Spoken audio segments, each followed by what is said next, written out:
Squeezed in, out of date mental notes, not in chrono note order.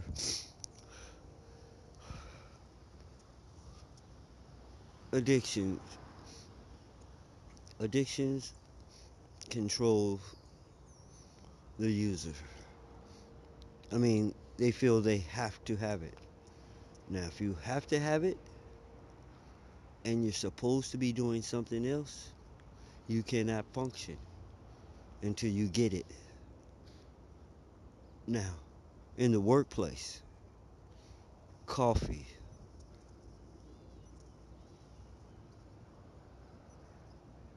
is an addiction.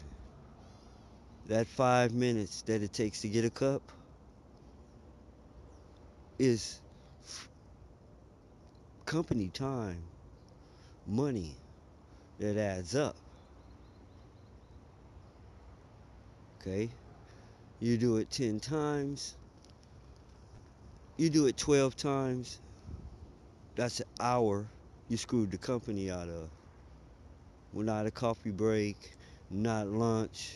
I just need to grab a cup of coffee real quick.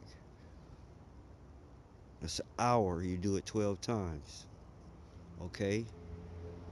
And you'll do it about 1,200 times, which means you're screwing the company out of 100 hours.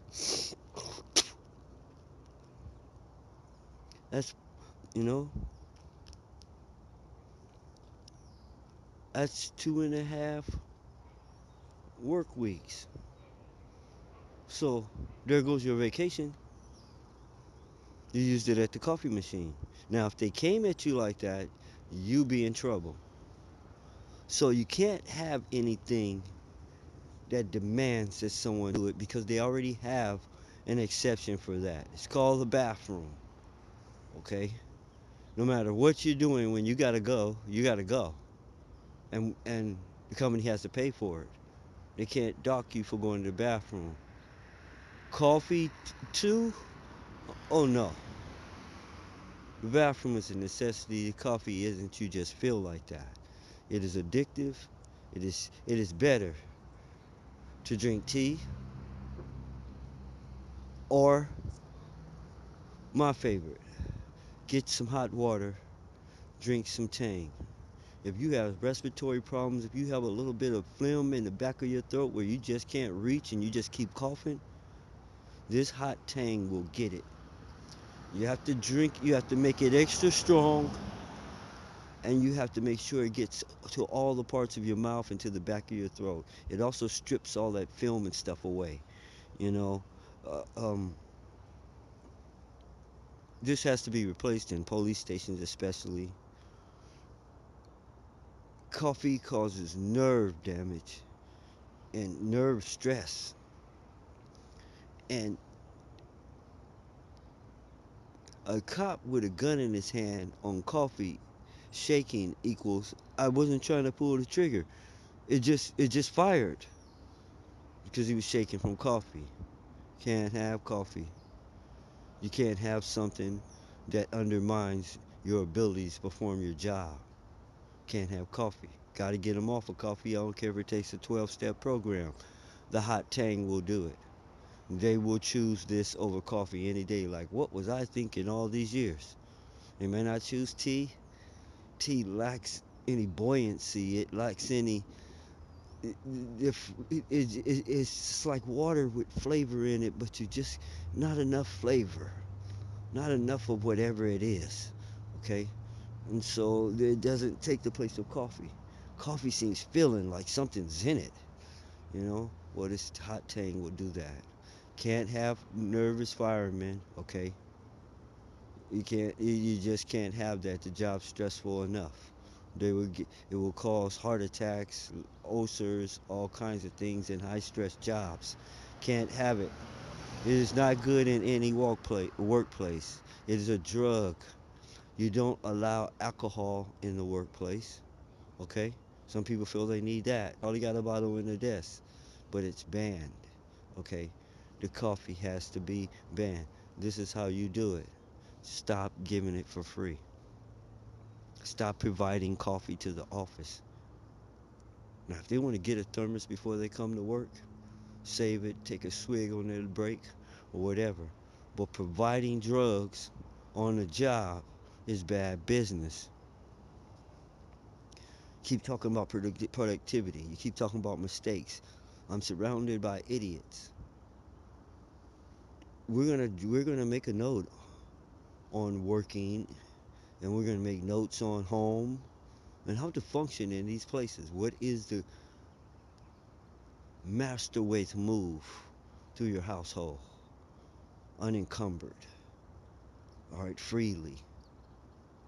How to move, how have your house running smooth where you feel comfortable in your own house? How to have your business running smooth where you feel comfortable in your own business? When you run around hollering all day, pat one or two people on the back, and the rest of them like, oh my God, they're gonna drive me out of business. So coffee has to go. This isn't much good. This isn't bad news for the coffee people. Believe me, there's enough unemployed people and retired people to keep the coffee people in business for 1,000 years. See, everything we do, there's going to be someone crying about it who benefits from it.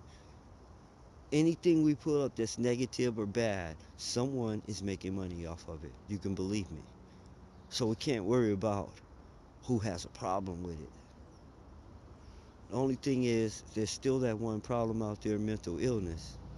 Now, a person with mental illness sees that, hey, they're hurting our business, and he's crazy. She's crazy.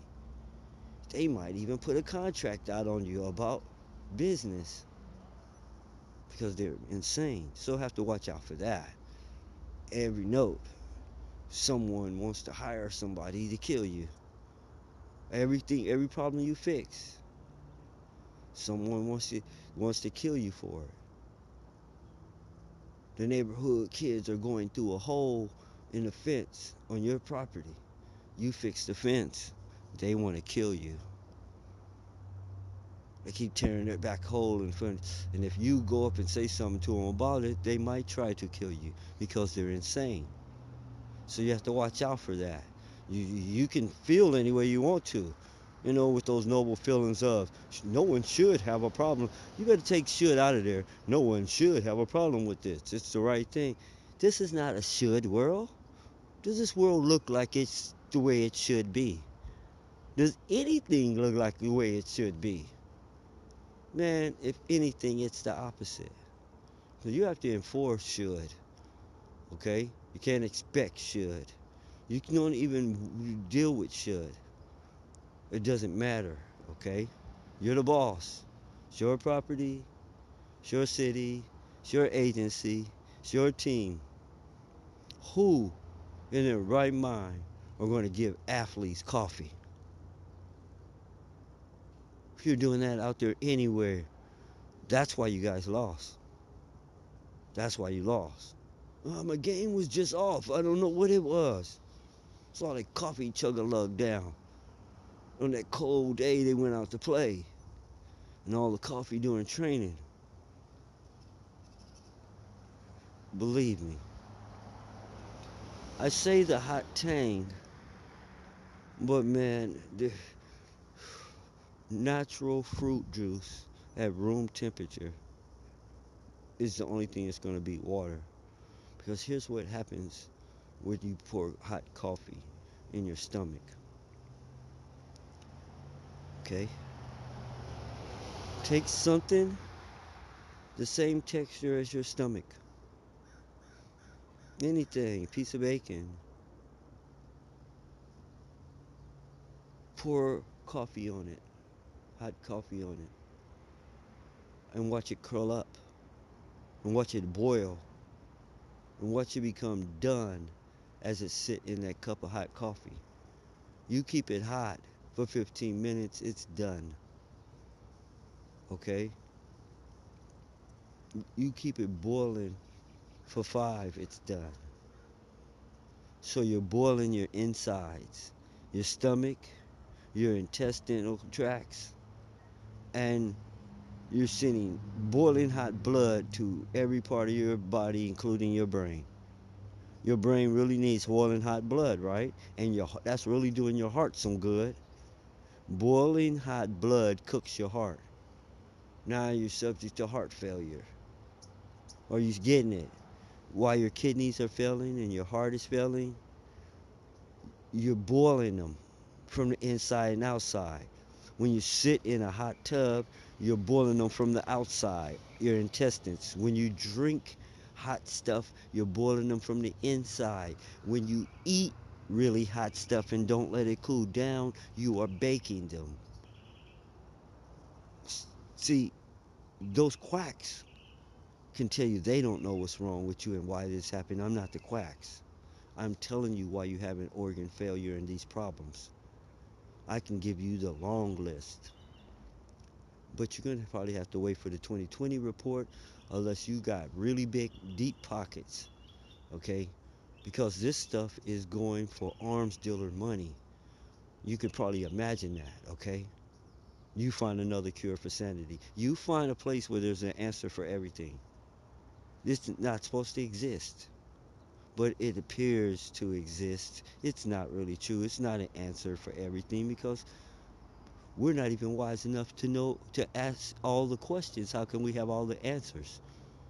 We're not wise enough to give all the answers. We're not wise enough to even figure out all the questions yet. We're just way up there now, bringing you up to speed. Okay? You kind of been stuck in repeat mode. All right? On an escalator, treadmill. I mean, try to treadmill existence. Okay? Feels like you're moving, but you look around and you haven't gotten anywhere. But every day you see yourself moving. But you look around and you haven't got anywhere. It's a treadmill existence. Lose the coffee. All right? Stop boiling your intestines. Start boiling your guts. It's going to cause you to have all kind of problems. Oh, that's right. It already has. And for the bosses, exit out of the workplace. Okay? For more than one reason. They will not. It's the one beverage they keep trying to drink no matter how hot it is. Tea, for some reason, has been programmed in their mind. You blow tea. You blow tea. You'll watch them. They'll blow it, even by the spoonful, they'll blow it. But coffee, they start testing it from the minute it takes the skin off their tongue. And then as soon as it doesn't rip the meat off their tongue, as soon as they can get it down, no matter how hot, that's when they drink it. It's probably the hottest thing you consume. So, give them some juice, man. No milk. Give them some juice at room temperature. No matter if it's hot outside and it's room temperature, it feels cool. If it's cold outside and it's room temperature, it feels warm. Okay? Now, so